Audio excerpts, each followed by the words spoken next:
দেখতে পাচ্ছি ভোটের রাজনীতিতে, জাতীয় রাজনীতিতে ধর্মের নামে ভোট চাওয়া হচ্ছে।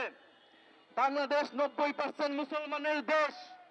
এখানে আওয়ামী লীগ এবং তার সহযোগী যারা ভারতের পারপাস সার্ভ করে এরকম সবগুলো দল বাদে বাকি সকল দল, বিএনপি, জামাত, এনসিপি সহ সকল দলই বাংলাদেশের মুসলমানদের স্বার্থ রক্ষা করে এই রাজনীতি করে।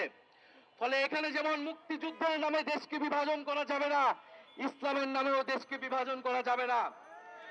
মুক্তিযুদ্ধ এবং ইসলামকে মুখোমুখি দাঁড় করার যে রাজনীতি গত 54 বছর হয়েছে, সেই রাজনীতি থেকে আমরা বের হয়েই নতুন বাংলাদেশ বিনির্মাণ করব। ইসলামও আমার, মুক্তিযুদ্ধ আমার, জুলাইও আমার। এগুলো একে অপরের অবিচ্ছেদ্য অংশ। যারা এগুলোকে বিভক্ত করতে চায়, তারা এই ফাঁসিবাদ কায়েম করতে চায়, তারা এই জাতিকে বিভক্ত করতে চায়।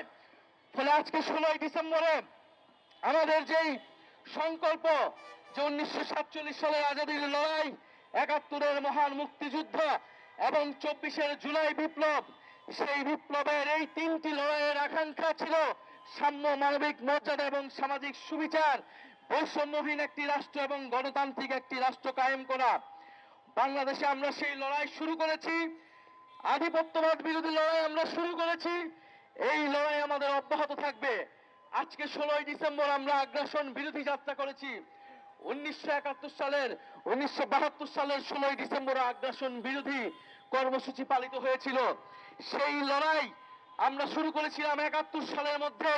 মেজর জলিল্লা সেই লড়াই শুরু করেছিল, ভাসানীরা সেই লড়াই শুরু করেছিল। আমরা সেই লড়াইকে ধারণ করি। আজকে আমরা আমাদের জাতীয় 5 নেতার ছবিকে জাতির সামনে রেখেছি। আমরা মনে করি বাংলাদেশের এই স্থাপিতরা যে আকাঙ্ক্ষা নিয়ে রাজনীতি করেছিলেন, জাতীয় নাগরিক পার্টি সেই আকাঙ্ক্ষাকে ধারণ করে এগিয়ে নিয়ে যাবেন। প্রিয় সংগ্রামী উপস্থিতি,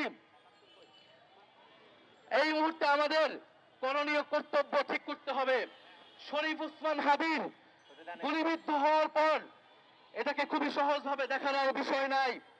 এটা গণ অভ্যুত্থানকে আক্রান্ত করা হয়েছে, বাংলাদেশকে আক্রান্ত করা হয়েছে। এই মুহূর্তে আমাদের কর্তব্য হচ্ছে দুইটি। প্রথমত, আমাদের নিজেদের নিরাপত্তা নিজেদেরকেই নিতে হবে। জনগণ বাদে আমাদের আর কোনো নিরাপত্তা বাহিনী নাই। পুলিশ প্রশাসন যদি ব্যর্থ হয়, আমরা আমাদের পাল্টা আঘাত চালিয়ে যাব। কিন্তু আমরা এখনো সরকারের উপর আস্থা রাখতে চাই। আমরা চাই আইনের শাসন প্রতিষ্ঠা হোক। অতি দ্রুত সময়ের মধ্যেই শরীফ ওসমান হাদির খুনিদেরকে খুঁজে গ্রেফতার করা হোক।